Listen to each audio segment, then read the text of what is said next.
Alrighty. So I know that probably a lot of people who've been watching the video journals probably aren't going to see this right away, and that's okay. I wanted to do this in a live format just because I feel like it would be easier to actually get my words across. It's recorded directly here on YouTube for people to look back, and it just makes the experience easier as a whole. This way, also, if people jump on here, they find this interesting, or they've watched the video journals up to this point, then they can actually comment and they can ask their questions or say whatever needs to be said. So, without further ado, I've only got about 45 minutes tonight, but we're going to get started. And this is going to go as long as it's going to go. I guess to start out with, just a little bit of background context for this and a little bit of background information. I'm not trying to make myself out as some big influencer, big man on campus type. That's not what this is about at all. It's simply this. So, part of my job, I work, as I've said in previous videos, I work as a product manager for a software startup in the state that I live in. And one of the things I've been doing recently, and I've actually done a lot over the past year, come to think about it, is look at Reddit for market research purposes and find out what people are saying, what are their actual pain points. And this time around, as I've been looking through it for work, specifically looking for what kind of educational material people would find the most helpful, whether it's career advice, financial advice, personal life advice, I found a lot that made me really, really sad. And I didn't write down all the ones that I wanted to, but I got some pretty good ones here that I wanted to talk about. Because, yeah, I'm not perfect in life now, but I'm 27. I'm happily married of 3 years. I'm finishing up college next spring, and I have a really good job. So I've hit a lot of the benchmarks for myself that I had set when I was a teenager. And I wanted to share some of the little things I've learned along the way, mostly from the stupid mistakes I've made, so that hopefully people who go back and watch this don't have to make those same mistakes. So without further ado, let's get started. So this first one caught my eye for a couple reasons. One has to do with Costco. I love Costco for a whole bunch of reasons, but the question just made me kind of sad. Um, this is from Luca on Reddit. So I'm not going to give away any personal information, but I will say their username. Just so people know, these are not my posts, they're other people's posts.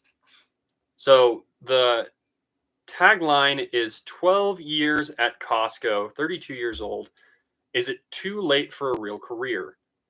Sure, the pay is decent for retail and the benefits are great, healthcare, 401k, bonuses, etc.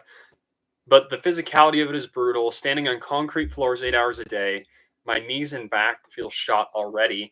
The mental aspect is also extremely draining, having to interact with hundreds of customers daily. Costco employees tolerate a lot of abuse, and management could care less. I really have no desire to move up in the company, and I am pretty burnt out of retail. Would a career pivot to engineering or a different major be worth it? Even be worth it, considering I'd be competing with some fresh-faced 22-year-old grads. So this one really kind of rung home with me, not because I'm in that situation per se, but I am studying finance. I want to be a financial analyst. Most of the kids that I'm going up against are like 18 to 19. Now, I guess part of the comment with that I'll get to later is that doesn't really matter in the grand scheme of things. But first things first, let's address that first question. Is it too late to start a career at 32? And my answer is no. Really, at any age. I mean, with this startup that I'm working for right now, the CEO's 60. It's his last thing that he wants to do. And I would argue you could really do it at any point in your life as long as you have the energy and the health to do it. Based on what he was saying in the Reddit post, it sounds like he's pretty burnt out, and that makes sense. I did retail for 3 years. It gets old after a while, especially when you're at the point in life where, big choices matter. You're starting to think about retirement, buying a home, having kids if you have a personal relationship, that kind of thing. And that can really take its toll. I remember when I was working at a local massage clinic in high school and in college as well. That's kind of the point I got to where I was just tired. I couldn't get my clients in. People were always mad at me and I was done. I do think that, in all honesty, I don't know if how much, like how shot his body is at 32, but especially a lot of physical labor can really do that to people. So, short answer, I don't think you're too old, Luca, to restart or choose another career field as long as you have the experience. That's really the kicker here is, do you actually have the skills that it takes to be part of that profession, be part of that field, whatever that field happens to be. And I think he should go for it. And anyone else who's kind of struggling with this, um, remember this. And this gets back to what the end of his post was talking about, which is, am I at a disadvantage competing with younger, fresh faced people? And the answer is no. There's a couple of reasons. First off, experience. He's been working for who knows how long. If he's been working since he was 18, was that 14 years? He has way more experience than fresh faced grads do. And I know because I'm in that position as a graduate where it's like, oh, I'm going in to a field where the top people in the finance field have been doing this for 50 years. And so that's actually an advantage in my mind. Again, if you have the skills. Now, sure, are they younger? Are they hungrier? Maybe. Do they have more energy? Sure. I remember when I was 20, 21, I could work until 4 in the morning, no problem. But I don't think it's too late to start. It's never too late to start. And especially if you're in a position where you can no longer handle what it is you're doing, then I would say now is the time to switch. Anyway, on to the next one. Very similar veins. This is OK Translator. Career success after 30. Tell me your story, wanting inspiration, understanding. So 29M. So he's 29 years old. I don't know if there was a memo I didn't get in my early 20s, but I'm not on a career trajectory path. Now being at this age, I am worried. I spent 7 years going to school for my bachelor's, which I got in 2020. Worked at restaurants the whole time. After I got my BA, I've spent the last 3 years doing meaningless gig work, delivering packages and groceries. Well, I've had quite the wake-up call this year, and I'm applying to better jobs, but very sad I didn't see the time I was wasting sooner, and mourning my own lack of belief in myself in my youth. I'll get a better job here soon, I know, but I cannot help compare myself to all the people around me with careers, wives, kids, homes, etc. I have none of those. My intended plan is to get a better job, then pursue grad school. But I need to hear someone else's success story, someone else that's picked their head up in their late 20s and got their shit together. Pardon my French. If you'd like to comment support, I'm welcome to it. Please, no hate. Bless. So I haven't been in that situation where it was work, but I did have it with school. So I'm 27 and I took a couple of years off to do some missionary work for a while. And that really, really has sunk on my mind for a long time. When I got married 3 years ago, it was one of the things that kept me up at night for a year and a half, was the fact that I was, 25 at the time? And I was nowhere near done with my bachelor's degree. And that was really hard. But same thing with the last one. It's never too late to start. I remember something really inspirational I heard from another kid around my age that was just getting done with his degree. He graduated 2 semesters ago. And we're going into the same field. And I told him my concerns and my fears about how I was too old for the finance industry. And he told me this, and this is kind of what I want to leave here. His phrasing was, "You're young. You don't need to know yet." I think he was around 30. And I'm rounding that corner myself here in the next couple of years. So it is not too late to get back on the road to success. It never is. And that's really kind of the central message of these last two. Now, if you are struggling with something like that in your personal lives, I would recommend finding someone like I did who is in a similar situation, maybe a year or two ahead of you in kind of your career progression or your life progression, and ask them. They'll probably tell you a similar answer of like, oh, you got plenty of time. And yeah, that's just the important thing to remember is even if, I guess, let's look at it this way. Even if he got a job right now in this situation, or if you're in a similar situation, you're late 20s, 30, and you're looking to turn your life around, you still have 30 years. 30 years where you can get good pay, good benefits, and you can move forward with life. And probably even longer with how medical science has been advancing. But at the very least, 30 years of good working experience left. So I wouldn't worry about it. In fact, I think most people don't know what they're doing until they're 30, to be honest. Um, this is a similar one.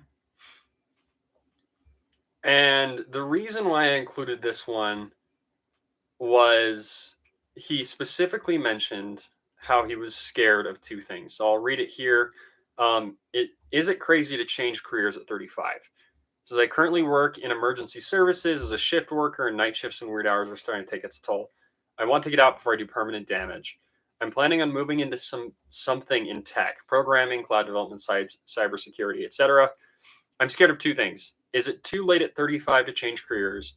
And am I too old at 35 to move into tech when it's traditionally a young person's gambit? So it's not. Most developers that I've ran into, because I've ran into a lot, both in my current job and just talking to strangers, they're kind of in their 30s and 40s. That's when you, at least in the United States, the data supports the fact that that's kind of your best earning window. That's when you start really making money. That's when you start really being successful. And here's another fun little tip for people who are watching this later. I have it on really good authority from several different developers, web developers and software developers, that many tech companies don't actually care what your degree's in. They often want a degree to prove that you can do hard things and that you're diligent and resourceful and you're able to meet deadlines and all that other stuff. But if you have the experience, they don't really care what your degree's in. So, for example, this guy, if he got an EMS degree or an EMS certification, if he just went back and did some kind of boot camp or cybersecurity course, he'd be setting himself up well. I don't know how that pay would compare. I haven't looked at those two before, but I would say definitely don't be too concerned about your age or, again, the young people thing. I'm not quite sure what it is, but I know that it's a real feeling because I've felt this before myself where somehow someone who's younger is hungrier and they're more capable than you are. And everything that I've noticed up to this case in my life says that's just not the case. I mean, also, here's another good example. In my current job, I have another product manager that I work with who has probably 10, 15 years of experience on me. And that was kind of intimidating to begin with because it's like, oh, shoot, I don't know if anything that I'm doing is right. And he works harder than I ever will, which I'm okay with. I'm not at that point in life. And I'm trying to juggle school and work and all of the things. But age is on your side because that brings experience. And the people coming in may not actually be hungrier than you. They may not work harder than you. I think it's just a fallacy that we've all come to accept that somehow younger people are harder workers than we are, or that older people are less appealing to companies on age alone. And I don't believe that that's true. I know I've seen some statistics that say, oh, well, after the age of 40, women get hired less or men get hired less. I think there's a lot more variables that go into that aside from age. Sure, at some point, like when you're in your 50s, maybe it starts to take effect based on age because they just don't know if they're going to keep you that long. And there's other issues that come into it, health and 401k, pulling out of your 401k, all sorts of other things that complicates it. But I don't think age is the main driver of any of that. Anyway, this one broke my heart because I really resonate with dry temporary here. And it's, can I even turn my life around at 25? Be honest. And his post is this: I feel like such a failure right now in my life. I'm ashamed to say that I'm a 25-year-old man and I am still living with my parents at this late age in New York City. I am everything that you can call a complete loser. No real skills, talents, passions, accomplishments, friends, no driver's license, $0 in my bank account and savings. I am ashamed to admit it, but I blew away $9,000 in less than 5 to 6 months on useless stuff. So I suck at managing finances. I dropped out of college in 2022 because I had depression and didn't have any good purpose and direction. I was aimless and I'm not sure what to do with my life at all. I have about $25,000 in student loan debts, and I'm not going to read his credit score, though he did include it here.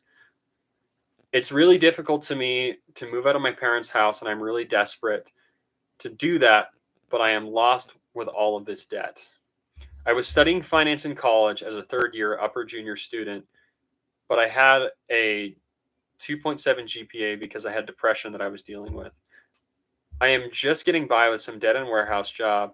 I'm having a very difficult time finding a path and finding purpose in my life. Most of the time, I believe it's my addictions to so many things that led me to this place.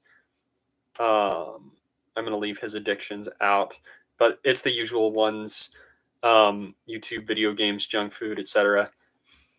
I really don't have discipline, which is caused by my depression. I really feel like garbage. I really, really want to leave my parents' house and live on my own, but I feel trapped and I don't know what to do with my life and fix this lack of purpose. Does anyone have practical advice on what to do next and how to get out of the dark place that I am in? I was there. As crazy as it sounds, about 2 or 3 years ago, I was there.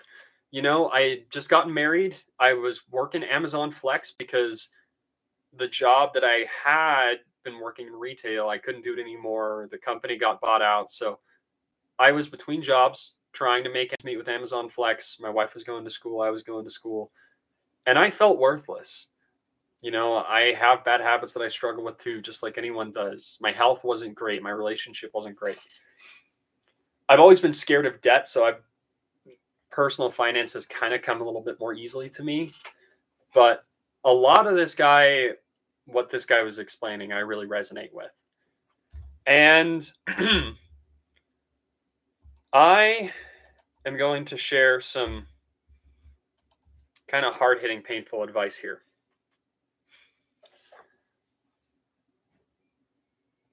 If you're feeling, and I want to be careful because there are cases, I've said this in other videos before, where there's a difference between clinical depression and being depressed, in my mind. Clinical depression, where you physically cannot get out of bed because of chemical imbalances in your brain or some other underlying factor inside, needs to be dealt with by a therapist, psychological professional, and medication is my basic advice. But that is a big difference between being depressed in my mind. When I think of being depressed, I often think of the Jim Carrey quote of deep rest, where your brain and who you are is just tired of playing the role that you set up for yourself. And in my mind, I think that's where this guy is. Over the past, who knows how long, 10 years, 20 years, probably not 20 years, probably closer to 10 would be my guess, because at least that's how it was for me. He has set up for himself this role, this idea that he's playing in life that his higher self does not want to play anymore. And that can be hard because it does cause you to lose all momentum. Then I found myself there. But if you are in that space, and again, it's not medical depression, my best advice is simply this: if you are depressed and haven't found your purpose, you haven't looked hard enough yet. What do I mean by that? Specifically, what I mean is you have not found your purpose in life. You've not found what you're being called to do. And I really do believe that is the case. Whether you call it God or destiny or whatever, it doesn't matter what it's called. Each of us, the way that our history and our biology has set us up to fit a certain niche in society and to complete some set of tasks or some adventure that we are being called to. And I personally believe that those feelings of depression, those feelings of aimlessness come from the fact that we haven't found it yet. So for this guy, he says he dropped out of school, out of finance school, because he didn't feel like he was going anywhere and his grades sucked and he was depressed. I feel that, especially as you get up into higher upper level classes, that can really start to take a toll. I am a huge finance nerd, and it's taken a toll on me in these last couple semesters just because the classes are much harder now. But with that as well, I question, based on what he was saying, I'm not doubting him, but I question if finance is the right spot for him. I really resonate with finance because I like the puzzles of it all. I like the numbers. I love the data, but that doesn't fit everybody. Not everyone loves that. And so maybe it's not what he's supposed to do. And I would say if any of you who watch this are in a similar place, maybe that's where you start, is finding out, okay, is this actually what I want to do? Is this my purpose in life? Do I really want to go get a degree in, I don't know, finance or STEM? Is that what I want to do? Is that fulfilling the values I've chosen for myself? And I'm not saying it is, I'm not saying it isn't, but I am saying that question is worth asking. The rest of the stuff will start to fall into place as you do that. The debt, student debt, having the driver's license is an issue. You really need a driver's license in my mind, at the very least, for a form of identification. But the other things like the debt, the credit score, the talents, hobbies, that's going to start to fall into place and shake out as you take those steps towards where you're supposed to be. Comment on the addictions thing and the bad habit too. I learned something from my therapist that really resonated with me. And it's simply this. A lot of times what addictions and bad habits are doing is they're self-medicating. I've talked about this in a couple of my video journals before, where we are choosing something to alleviate something else that our brain doesn't know how to handle. Something that solves a lot of those problems is living a life that we actually want to live, something we actually want to live, pretending to be someone else. I saw another comment when I was doing this research about a guy saying that his parents were upset with his career choice. But at the end of the day, that doesn't matter. This is your life. You need to live your life in the way that you find fulfilling and meaningful. Because otherwise, you're going to end up in that situation where you're lacking purpose and you're struggling with addictions and bad habits. Not saying necessarily that's going to happen, but oftentimes it's what I've heard and what I've experienced in my own life as well. So I would start there. Find a purpose, even if it's just simply as, hey, what would I like to do for the next year, 2 years, depending on how short your time window has to be. That as well. I think, based on what I've read, and again, I'm not a psychologist, so this is just a guess, but my guess would be that this guy does have skills and talents and things he's passionate about, and probably friends as well. Maybe not. The friends is hard, especially in the post-COVID world. But I think a lot of this is stemming from that lack of purpose and the poor role and narrative he's telling himself. When you heard the language, you probably heard, like I did, how many times he said he was a loser. And if you do that enough times, you will be a loser. Your brain will fill the role that you've given it. So I would say, aside from finding purpose and figuring out something you want to do, even if it's the next year, next 6 months, whatever, start being kinder to yourself. change the role and change the narrative that you're telling yourself, and you'll be shocked to see how that changes your world. I did it myself a while back when my wife and I were first married. Because I had built this role of being the one that fixed everybody's problems, I was trying to find problems in my personal relationships, especially in my marriage, because my marriage was pretty good and there weren't any real problems. So I tried to make them. In the back of my head, my brain was trying to make them because it needed to solve problems to feel valuable. And it wasn't until I actually talked to a therapist about that I realized that was the case, and I was able to fix it. So, wrapping it all back around, find something you want to do. Just do it. It doesn't even matter what it is. Just pick something. If it's, oh, that sounds interesting, try it out. I recommend something that pays you immediately. Like, I've done content creation on YouTube and TikTok for 5-ish years. I guess not TikTok for 5 years, but I've built social media content for 5 years, and I'm only starting to get paid for it, so that can be kind of hard. But if that's what you feel called to do, go and do it and throw your spine into it and see what happens. And start talking to yourself better.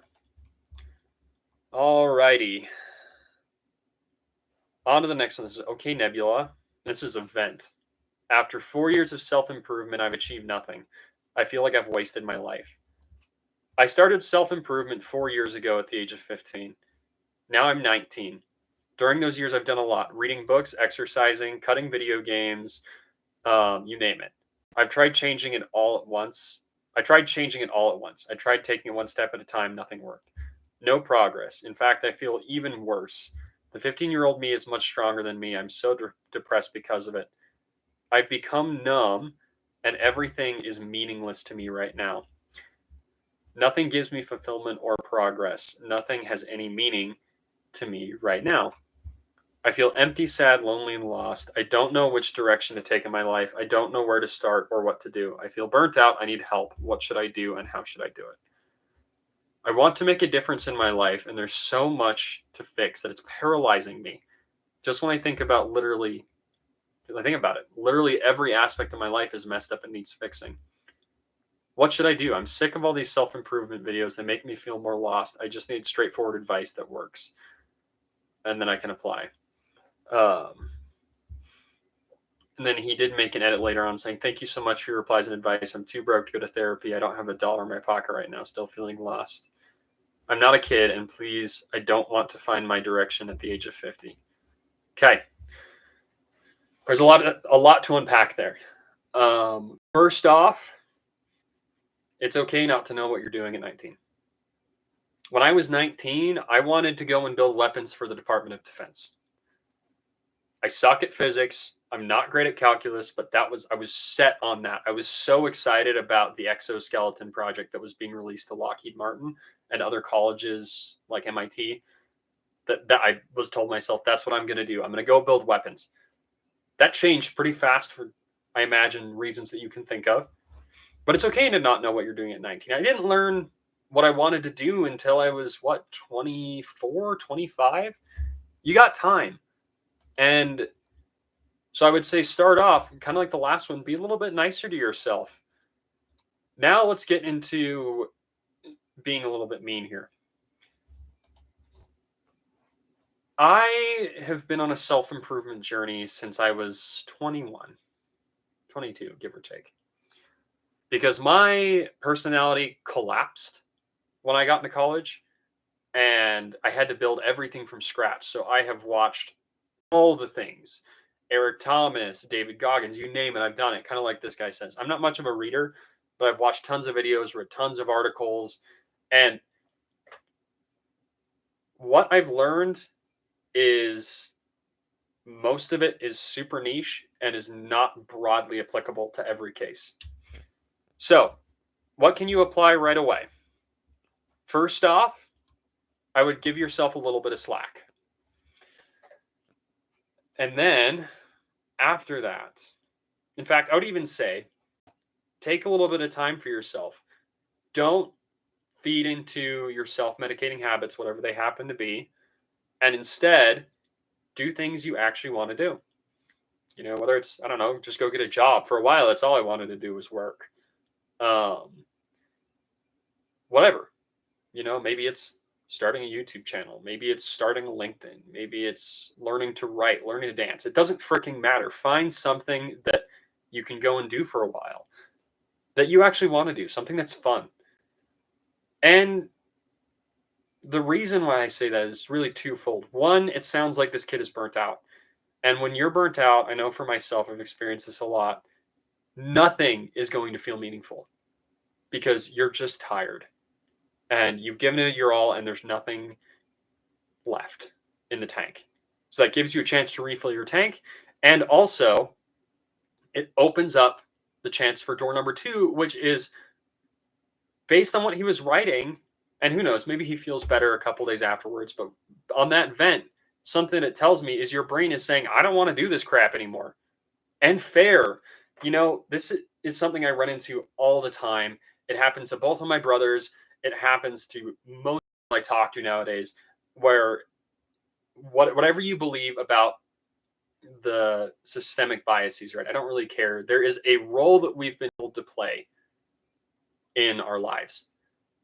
And that could be any number of things. I know the stereotypical one that I was fed as a child was you need to, you know, play sports, go to church, get married, go to college, have kids, start a family, retire, yada, yada, yada, right? And a lot of that stuff I really do value. But some of the stuff I don't value. Honestly, college, there are very few cases now where I'm like, yes, get a degree. A lot of this stuff you don't need it for. You need it for nursing, engineering, STEM fields, medical, law, business. That makes sense, right? But there's a lot of other degrees that I feel like you end up spending money on that aren't actually going to move you forward in the career path and move you closer to what you want to do. So the point is, you are either you've set up or you have been fed a narrative. And that narrative is wrong. It does not fit with the things that you value. It does not fit with the things that you want. And so I would take a step even further back, as I've repeated several times today, and ask yourself, what is it that I actually want?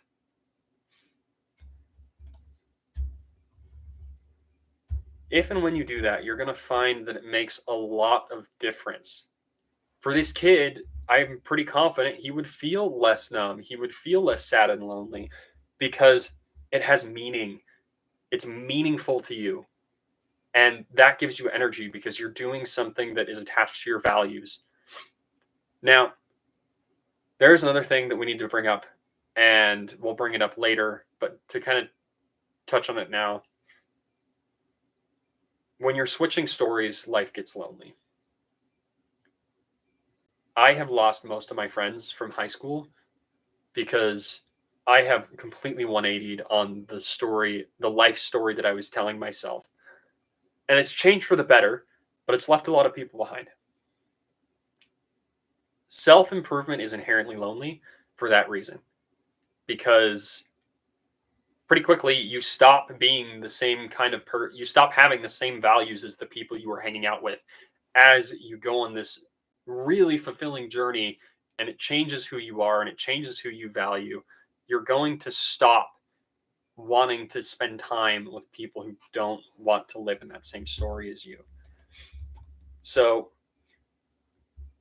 practical advice: take a break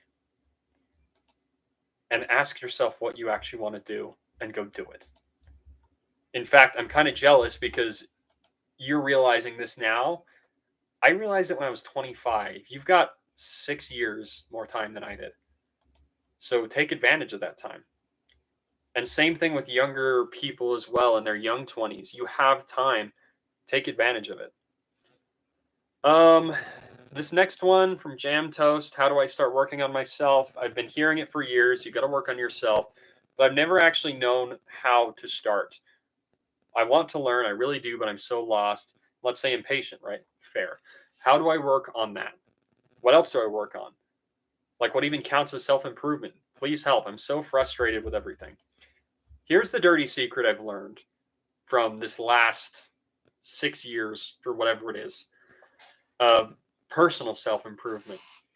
9 times out of 10, when someone says you are blank and you need to do blank, they are selling you something.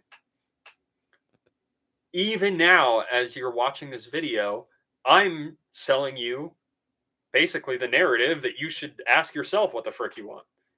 You know, I'm not making any money off of it, but I am pitching something to you. And 9 times out of 10, that's the case that I've seen. Is that when they say that, oh, you need to work on yourself, it's usually followed up by you should start with blank, and here's blank, some product that either they like or they're selling. So it's okay to feel lost. I believe that that's kind of the inherent marketing gimmick of the entire self-improvement industry, that you sit and you make it confusing because then people have to come to experts for help, when it's really fairly simple. I would start, in his case though, I would start with the little stuff, or the stuff that is immediately noticeable. Jordan B. Peterson has a really great phrase for this, where it's sit down on your bed and ask yourself, what is one thing I am doing daily that is absolutely screwing up my life? And start with that. Work on that. And if that's too much, work on the smaller stuff. Work on little things here and there. It's like, oh, my house could use some cleaning. I should probably start keeping a budget. You know, the little things, even it's cleaning your car, right? Find something and do it, because it takes you one step closer. From there, just start to be more self-aware, whether that's with a therapist help, a loved one's help, or a journal, whatever it is. Start to take notice of your patterns. I'm doing that right now, and it's really provided a lot of benefits and a lot of returns to me to just think, oh, here's what's going on. I mean, that's something that the video journals was designed for. It was really for me. I mean, I know some people have watched it and found it super useful, but it's for my benefit, because it lets me record my thoughts and speak them out loud, which helps me to remember them. So, I mean, I can pick a couple ones that are easy to start with. One, like I said, being kinder to yourself. Taking breaks is another one that I've seen as a pretty common response. And outside of that, ask a loved one. That's kind of the nice thing, is if you have friends or family members that are honest with you, they will tell you fairly quickly things you need to work on, if you ask for it. Sometimes even if you don't. But I would start there. Okay. This is what I was talking about. Fishing in.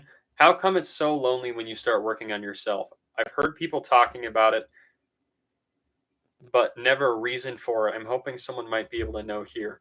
Again, when you're changing the personal narrative that you're living, the personal adventure you are living in, you have to leave your old adventure party behind. And, you know, sometimes it doesn't have to be a total loss. I've tried really hard to keep strong ties with some of my friends from my high school days, to no avail in a lot of cases, but I have a couple. And that's just the case, right? Where something about changing who you are either makes the people you're with less comfortable being around you, or you discover that the energy that they're spending on things is just not what you want to spend energy on. And so it gets lonely after a while. But it does change.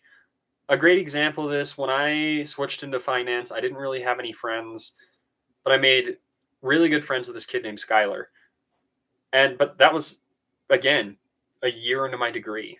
But the point is, eventually you will find new people who are living that same narrative that you are and are going in the same direction as you.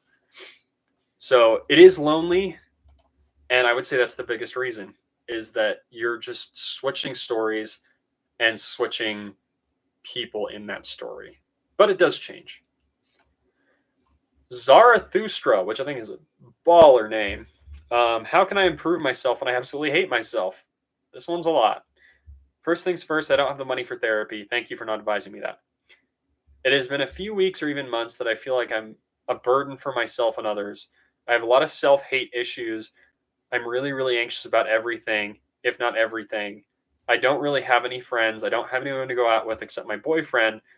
So I feel way too needy and all that. And overall, I've always had troubles making friends in general. I want to start loving myself and appreciating my alone time. I want to feel good. I just want to start dealing with all the trauma I've had in my life to improve what I can call my own existence. If you have any self improvement advice or story, I'll be happy to hear it. Thank you for reading this. So, same thing here. I'm sure you're noticing a pattern at this point. Life is a story, it's a narrative that we're telling ourselves, and oftentimes our narrative can be very unkind. I have had moments like that. That was kind of one of the big realizations I've had over the past 2 years is how much I don't like myself. I made a video journal about that too. And it takes grace and forgiveness. What do I mean by that? Forgive yourself for not being able to do more. That's been a hard one for me to come to grips with, but it has helped. Where literally what I say when I have thoughts like that is, I did what I could. I'm sorry I couldn't do more. What else do you want from me? And oftentimes that quiets the thought. Not all the time, but it does on occasion. And with that as well, so aside from that, the other thing I would bring up is part of that self hate may be coming from the fact that you don't have any friends, but it might be misplaced. So, for example, I have a brother who's very introverted. And for a long time, I know that bothered him. And it bothered me. It made me worried if he was okay. As I've gotten older, I've realized he just is fine. Like some people forget that when people tell you, oh, you need friends, you may not actually need that many. Depending on your level of extroversion or introversion, it might be exhausting to try and maintain a lot of personal relationships. So maybe your boyfriend is all you need, but you do need to learn to stand on your own, which I appreciate that she brought it up in her post there. So I guess to wrap it all back around, I would start with this. Here's the steps I would say. First off, be kinder to yourself. Have a little bit of forgiveness and grace with your own past trauma and your own choices, and start unpacking that, and start being kinder to yourself. After that, I think a really good way, if you really want to make some more friends, is start hanging out with your boyfriend's friends. You know, my wife is really close friends with her sister-in-law and my brother just because she spent time with them. And same thing here, I'm really close friends with my brother-in-laws because I just wanted to spend time with them. And so it's an easy package deal where it comes with friends built in a lot of cases. After that, friends really show up in places that you work or have hobbies in. So if, I don't know, for example, you're an at-home worker like I am, a lot of times it's harder to have a lot of friends just because I work on a small team. I don't have a lot of friends. The people that I interact with on a day-to-day basis is like the CEO, the other product manager, and like 8 developers in India. So I don't really have friends per se. I have a couple of close friends, but you generate friends in the circles you are in normally. And it's typically work, school, and hobbies. So if you're looking for friends, that's where I'd start. Pick up a hobby, something that you actually want to do and enjoy doing. And you might find that there are other people very similar to you who are in a similar situation. You can bond over that. And it builds a fast friendship. But again, I want to really, really bring this home. If you want to stop hating yourself, you have to be kinder to yourself. And again, that will start to follow as those wounds heal. How do I become a better person? This is some weird fish. I want to be a better child, friend, and younger sibling. I'm so selfish and angry all the time, even though I don't want to be like that. I am incapable of thinking before I speak. It all just spews out, and it doesn't pass my mind before I talk. I'm just hurting everyone around me. I don't want to be like that. Like this. I'm disgusting. What advice can you give me to help me before I speak and change the way I think? Again, you have to be nicer to yourself. Calling yourself disgusting and saying phrases like "I don't" or I'm selfish, even if you may be selfish. Um, I'm incapable of doing something. I'm hurting those people around me. Those are very dangerous phrases that can present a lot of self disgust, which is actually worse than self hate. But you have to be kinder to yourself. And then second, if you really want to, I know because this was something they seem to harp on, which is thinking before you speak. The way you do that is by listening.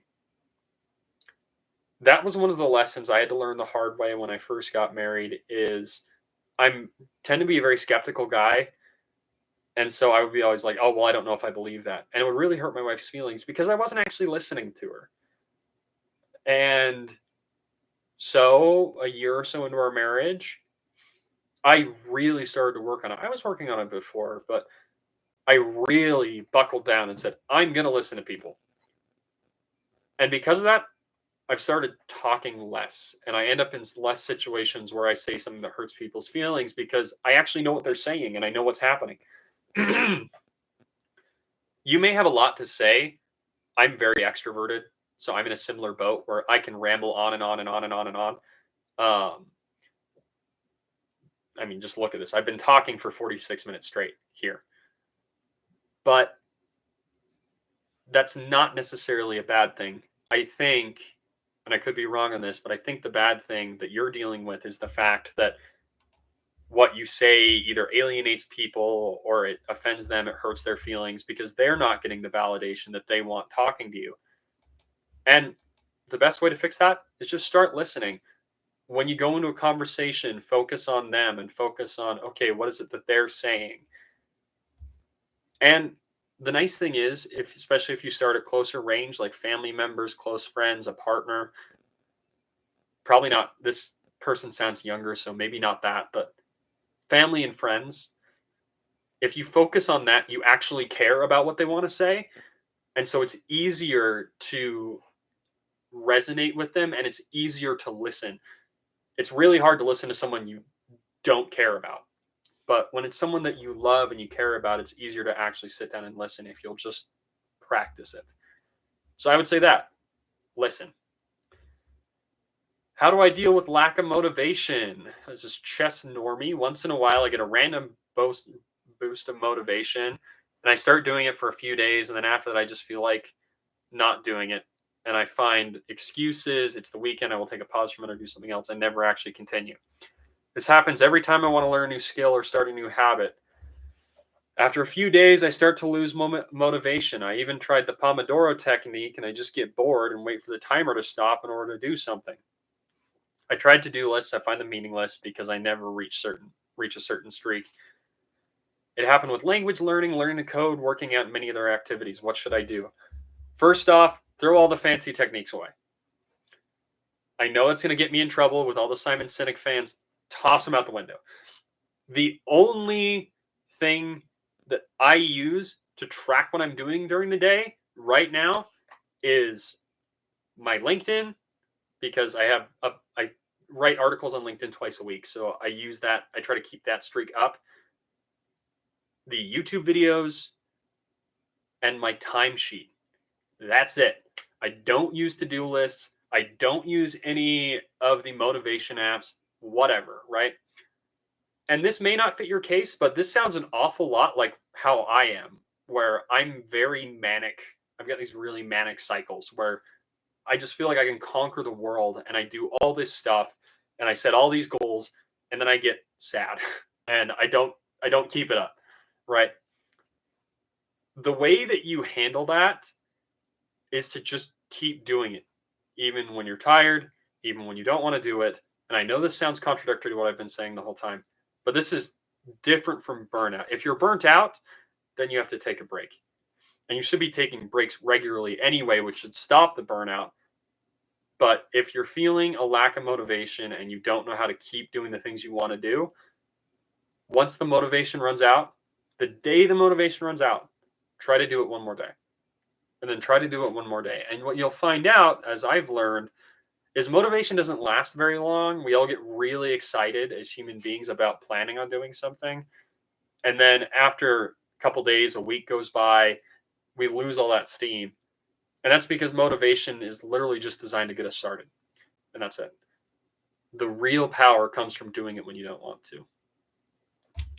So I would say pick one of those things that you want to do and just do it anyway.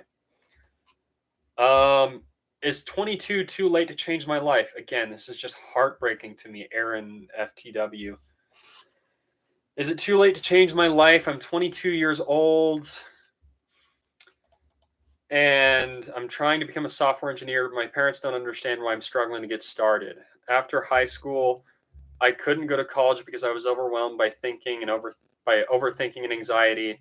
And now I feel like I've missed my chance. My father keeps pushing me to get just any job, and he yells at me saying I should give up on tech and start working as a waiter because I'm too old for college and it's unrealistic to think that I can make it in this field. I want to prove to myself that I'm capable of doing something, that it's so hard to keep going on even when my family doesn't believe in me. Sometimes it feels like this is the end of the line for me and I'll never get where I want to be. How do I deal with all the pressure and keep moving forward? First off, if your parents are saying that, I would get a job and move out. Frankly. And I know that's a spicy take. I know that's like, please, this doesn't fit in every case. I'm just saying if it's that toxic and it's that crushing to your self-esteem, move, leave. I've had to do that with friends before. I've had to do that with work before. I've quit jobs because of that reason. Because if that message is exactly what was said, which I don't know if it is, but if it was, that underlies the central narrative of you can't do blank for blank reason. And that tells you more about them than it does about you. So this is going to be our last one because I'm running out of time. But so starters, leave the situation or tell them to shut the hell up. I've had to do that with my own father before, where I've had to tell him, it's like, I understand that this is how you think, but you need to stop. Because that's going to tear your relationship apart. And it's harder with family, but it's more important with family. Second, you're not too young at 22. Period. That's just not the case. The average person graduates with a bachelor degree. I think it's 30 now in the last data that I looked at. So you're not too young. Being a software engineer is hard. That was my second degree field before I switched to finance. So, but I would keep it going. I do agree with your dad that you should probably get at least some kind of part-time gig in the meantime, because it gives you something to blow off steam. You know, and again, having that job will also give you the opportunity to leave if the situation is too problematic for you. But again, closing out this whole video, the takeaways that I want you to realize is, one, it's never too late to start. And two, I guess three things. That it's never too late to start. Be kinder in your narrative to yourself. Tell yourself a better story. And then finally, just do it. And do it and let the pieces fall where they lie. And be honest and authentic with yourself and the people around you. And sometimes that means you have to have fights. But I promise you, if you do those three things, you'll find out your life gets a whole lot better. It won't fix everything, but it helps a lot. That's it. If you guys liked this, please let me know in the comments one of your favorite parts. I would love to know. And I want to know if this is something that people want to see more of, if this was helpful at all, really. So have a good rest of your week. I will see you next week for the video journal.